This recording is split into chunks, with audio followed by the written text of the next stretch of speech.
மானஸ் பக்கங்கள். Hi friends, இது மாலிகாவின் கேளுங்க கதை கேளுங்க. மானஸ் எழுதிய மலரே மௌனமா, அத்தியாயம் 3. புல்லட் 2 தெரு தள்ளி வரும்போதே இங்கே சத்தம் கேட்டது. இந்தா வந்துட்டா இல்ல, நாம பணியாரம் பண்றது எப்படிதான் மூக்குல வேர்க்குமோ, நொடித்து கொண்டார் அமுதா. கொஞ்சம் மாவு எடுத்து உள்ளவை அமுதா, இல்லைன்னா சங்கரிக்க கொடுத்து அனுப்ப இருக்காது, எச்சரித்தார் தங்கமணி. அங்கே டைனிங் டேபிளில் அமர்ந்து சாப்பிட்டு கொண்டிருந்த இருவரும் ஒருவரை ஒருவர் பார்த்து கொண்டனர். பாத்தியாடா, காலேஜ் லீவு, இன்னைக்கு அந்த பிசாசு வீட்டுக்கு வரும்னு தெரிஞ்சு அதுக்கு பிடிச்சதா செஞ்சு வச்சுட்டு இவங்க டைலாக் விடுறாங்க. என்னக்கா பண்றது, அவளை விட சின்ன பிள்ளைங்களா இருந்து என்ன பிரயோஜனம்? நமக்கு ஏதாச்சும் இந்த வீட்டுல சலுகை கிடைக்குதா என்ன? அத சொல்லுடா. மலர் திருமணமாகி எப்போது இந்த ஊரை விட்டு செல்வாள் என்று எதிர்பார்ப்பவர்களில் இவர்களும் அடக்கம். அந்த வீட்டின் மூத்தவர் சிவலிங்கம், அவருக்கு அடுத்து சண்முகம், மூன்றாவது தான் கடைக்குட்டி சங்கரி. அண்ணன் தம்பி இருவருக்கும் கருத்து வேறுபாடோ வேற்றுமையோ என்றும் வந்ததே இல்லை. ஏன், அந்த கடவுள் கூட இருவருக்கும் ஓரவஞ்சனை செய்யாமல் ஒரே போல் குழந்தை செல்வங்களை தந்தது ஆச்சரியப்பட வேண்டிய ஒன்றுதான். ஆம், இருவருக்கும் முதலில் ஒரு ஆண் பிள்ளை, பிறகு ஒரு பெண் பிள்ளை, மூன்றாவது மறுபடியும் ஒரு ஆண் பிள்ளை. எந்த பிள்ளை என்று பார்த்து பார்த்து பெற்றுக்கொள்ளும் ஏற்பாடு எல்லாம் அங்கே கிடையாது. எல்லாம் கடவுளின் செயல் மட்டுமே. சிவலிங்கத்தின் மூத்த பிள்ளை செல்வம், வயது 31, இன்னும் திருமணம் ஆகவில்லை. படிப்பு +2 தான். அமைதியானவன், அதிகம் பேச மாட்டான், ஆனால் எல்லா விஷயங்களும் அத்துப்படி. இரண்டாவது சரண்யா, வயது 27, படிப்பு பிகாம். 15 கிலோமீட்டர் தொலைவில் சந்தமேடு என்னும் ஊரில் திருமணம் செய்து கொடுத்திருக்கிறார்கள். 2 மகன்கள். கணவன் புவனேஷ், பக்கத்து சர்க்கரை ஆலையில் மேனேஜர். ஆகோ ஓகோ வசதி இல்லை என்றாலும் வசதிக்கு குறைவில்லை என்றே சொல்லலாம். மூன்றாவது சேகர், வயது 24, படிப்பு பிஇ கம்ப்யூட்டர் இன்ஜினியரிங். நல்ல படிப்பாளி, திறமையானவன், கொஞ்சம் அழகானவனும் கூட. 8வது வரை இங்கே படித்துவிட்டு அடுத்த 4 வருடங்கள் பள்ளி படிப்பிற்கே திருவண்ணாமலையில் உள்ள உறைவிடை பள்ளிக்கு சென்று விட்டான். அதன் பிறகு கல்லூரி, வேலை என அனைத்தும் சென்னைதான். சண்முகம் அமுதா தம்பதிகளுக்கு இதேபோல் 3 பிள்ளைகள். மூத்தவன் செந்தில், வயது 21, படிப்பு பிபிஏ முடித்துவிட்டு அதே கல்லூரியில் MBA சேர்வதற்கு முயற்சித்து கொண்டிருக்கிறான். நியாயம் நேர்மைக்கு முக்கியத்துவம் தருபவன், கடின உழைப்பாளி. இரண்டாவது சாம்பவி, வயது 16, படிப்பு +1. மூன்றாவது சூர்யா, வயது 14, படிப்பு 9th. வீட்டின் கடைக்குட்டிகள், சேட்டையும் உண்டு, பொறுப்பும் உண்டு. பெரியப்பா சிவலிங்கம் என்றால் கொஞ்சம் பயமும் உண்டு. அத்தை மகள் மலர்விழியிடம் பொறாமையும் உண்டு. மலர்விழி, நம் நாயகி, வயது 21, படிப்பு பிபிஏ ஃபைனல் இயர். அராத்து இல்லை, அடங்காப்பிடாரியும் இல்லை, அதேபோல் கோழையும் இல்லை. சரியோ தவறோ முகத்திற்கு நேராக சொல்லிவிடும் தைரியம் கொண்டவள். அதனால் ஏற்படும் விளைவுகளையும் சமாளித்து வெளியில் வந்து விடுவாள். யார் வம்புக்கும் போக மாட்டாள், சாம்பவி சூர்யா தவிர. ஆனால் வந்த வம்பை அவ்வளவு எளிதில் விட்டுவிடவும் மாட்டாள்.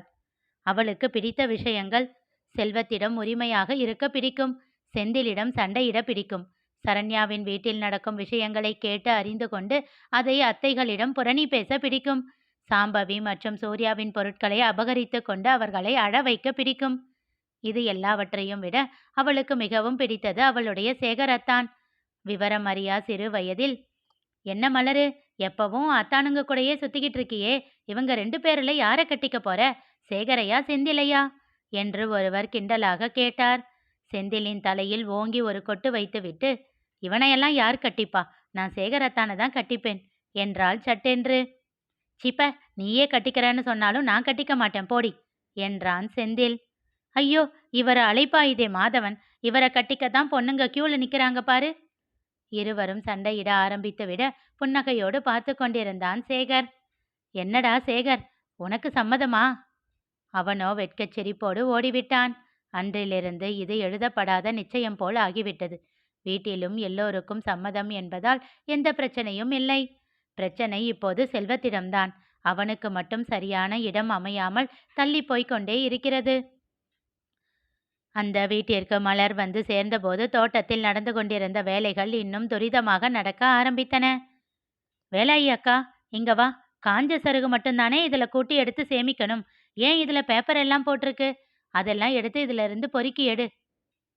1, 2 இருக்கிறது தான் மலரு. அதையெல்லாம் கண்டுக்காத. வந்த உடனே எங்கடா தப்பு கண்டுபிடிக்கலாம்னு பார்த்துக்கிட்டே வருவியா? அக்கா, நீ பேப்பர பொறுக்கி போடுற மக்கும் குப்பை தொட்டியில சருகு தெரியாம விழுந்தா பரவால்ல. இந்த சருகுல பேப்பர போடாத. செல்வம் மாமா அப்படிதானே சொல்லுச்சு. காரணம் இல்லாம மாமா அப்படி சொல்லுமா? கரெக்ட்டா ஃபாலோ பண்ணுக்கா. சிரிப்போடு சொல்லிக்கொண்டே அதிலிருந்து அவள் எடுக்க முனைய, ஆத்தி, நீ கைய வைக்காதடி. அப்புறம் பெரியவர்கிட்ட யாரு திட்டு வாங்குறது? என்றனர். சரி சரி என்று விட்டு வீட்டிற்குள் துள்ளி ஓடினாள். ஊர் பெரியவர்கள் சிலரோடு நின்று பேசிக் கொண்டிருந்த சிவலிங்கம் நடப்பதை ஒரு பார்வை பார்த்துவிட்டு திரும்பிக் கொண்டார். ஹாய் குட்டீஸ்! அவர்கள் அவசரமாக தங்கள் தட்டுகளை மறைத்துக் கொண்டனர். உரக்க சிரித்தாள் மலர். நான் போய் சூடா சாப்பிட்டுக்கிறேன். ஆறுனதை நீங்களே சாப்பிடுங்க என்று விட்டு, ஹாய் அத்தைஸ் என்று சொல்லிக்கொண்டே சமையல் அறைக்குள் சென்றாள். இந்தாடி, சூடா இருக்கு, பார்த்து பிடி, கையை கழுவிட்டு சாப்பிடு. இத்தனை நேரம் கரெக்டா வந்துட்டா என்று நொடித்து கொண்டிருந்த அமுதா தட்டில் பதமாக வைத்து அவளிடம் நீட்ட, சாம்பவியும் சூர்யாவும் ஒருவரை ஒருவர் பார்த்து, பாத்தியா என்பதை போல் தலையசைத்து கொண்டனர். எங்கேயோ இவளுக்கு பெரிய மச்சம் இருக்குடா. மச்சமும் இல்லை, ஒன்றும் இல்லை, எல்லாம் சிம்பத்திக்கா சிம்பத்தி. ஐயோ பாவம், அப்பா இல்லாத புள்ளடா அப்படின்னு பெரியம்மா உருகுவாங்க பாரு. எனக்கு அப்படியே டென்ஷன் ஏறும். உள்ளங்கையை இறுக்கி மூடி நெற்றியில் தட்டியபடி கூறினான். கரெக்டுடா, அப்பா இல்லை அப்பா இல்லைன்னு எல்லாமே அவளுக்கு சொகுசா கிடைக்குதுடா. நம்ம அண்ணன் எத்தனை நாளா புல்லட் வாங்கி தர சொல்லி அப்பா கிட்ட கேக்குது. போடா, அதான் பைக் வச்சிருக்கியே, இப்போ இது வேற எதுக்குன்னு திட்டுறாரு அப்பா. இவ பாத்தியா, ஜம்முனி இவ அப்பாவோடது தூக்கிட்டு சுத்துறா. சரி விடுக்கா, என்ன பேசி என்ன ஆக போகுது. அதுவும் கரெக்டு தான். தன் அத்தைகளோடு சிரித்து பேசியபடி சாப்பிட்டு கொண்டிருந்தாள் மலர். சிறிது நேரத்தில் செல்வம் வந்துவிட, ஐ, செல்வம் அம்மா வந்துருச்சு, நான் போறேன். நீங்க சீக்கிரம் பணியார சட்டியா காய வைங்க. எதுக்குடி? எதுக்கா? என்ன அத்தை இப்படி கேட்குற? நீ சாப்பிட்ட, உன் புருஷனுக்கு கொடுத்த, உன் புள்ள வந்திருக்கு, அவருக்கு வேணாமா? நீ எல்லாம் ஒரு தாயா? பெத்த பிள்ளைக்கு கொடுக்காம எப்படித்தான்? ஏய், நிறுத்து நிறுத்து என்றார் அமுதா. தங்கமோ சிரித்து கொண்டிருந்தார். என்ன என்றாள் மலர் மெல்லிய குரலில். இந்தா, ஹாட் பாக்ஸில் இருக்குதுல்ல, அதை கொண்டு போய் கொடு. ஓ, நீங்கள்லாம் சூடா சாப்பிட்டுட்டு பாவம் உழைக்கிற மனுஷனுக்கு ஆறி போனதா? இதைத்தான் கலிகாலம்னு சொல்லுவாங்க. ஆமா, சூடா செஞ்சு கொடுத்துட்டா மட்டும் அதை அப்படியேவா திங்க போறான் அவன்?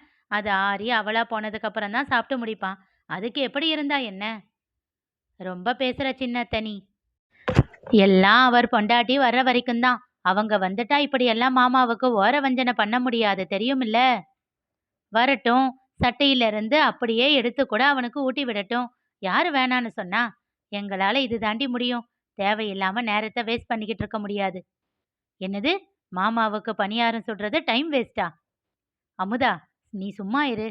ஏ மலரு, நீ எதுக்குடி இப்படி பொங்கிட்டு இருக்க? இந்தா, இதை எடுத்துட்டு போய் அவனை உடனே சாப்பிட வை பாப்போம்.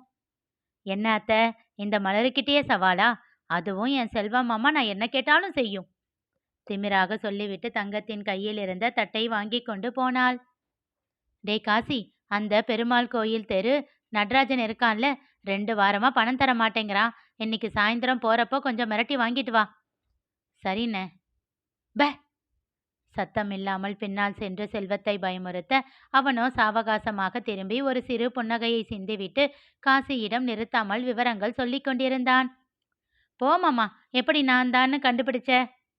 அதான் வாசல்லையே அந்த எரும மாட்டை நிறுத்தி வச்சிருக்கியே. காசி கலாய்த்தான்.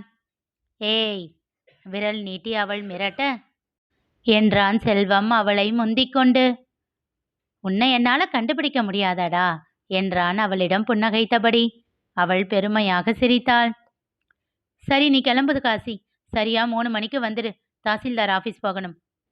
காசி சென்றதும், மலரு, எப்போ வந்த என்றான். இப்போதான் மாமா. சரி, இந்தா பணியாரம், சாப்பிடு சாப்பிடு. நான் சாப்பிட்டேன் மாமா, உனக்கு தான் இது. ஓ, வை வை, கை கால் கழுவிட்டு வந்து சாப்பிட்றேன் சொல்லிவிட்டு மாடி ஏறி தன் அறைக்கு சென்று விட்டான். சாம்பவியும் சூர்யாவும் கலுக்கென்று சிரித்து விட்டனர். போதும், ரொம்ப சிரிக்காதீங்க. மாமா என்கிட்ட சொன்னா சொன்னதை செய்யும். பாப்போம் பாப்போம். நேரம் நகர்ந்தது.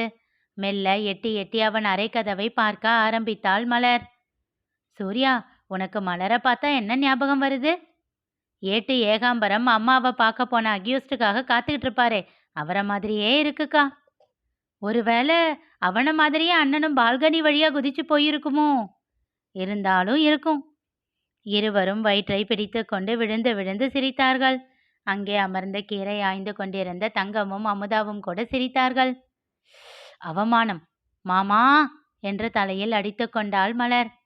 இங்க பாரு மலரு, நீ எந்த விஷயத்துல வேணும்னாலும் ஜெயிக்கலாம். ஆனா பெரிய அண்ணன் விஷயத்துல மட்டும் அவர் நினைக்கிறத மீறி உன்னால எதையும் மாத்த முடியாது. சரியா? என்றாள் சாம்பவி கிண்டலாக. இனி நிகழப்போவது என்ன தெரிந்து கொள்ள தொடர்ந்து கேளுங்க, கதை கேளுங்க. மீண்டும் சந்திப்போம்.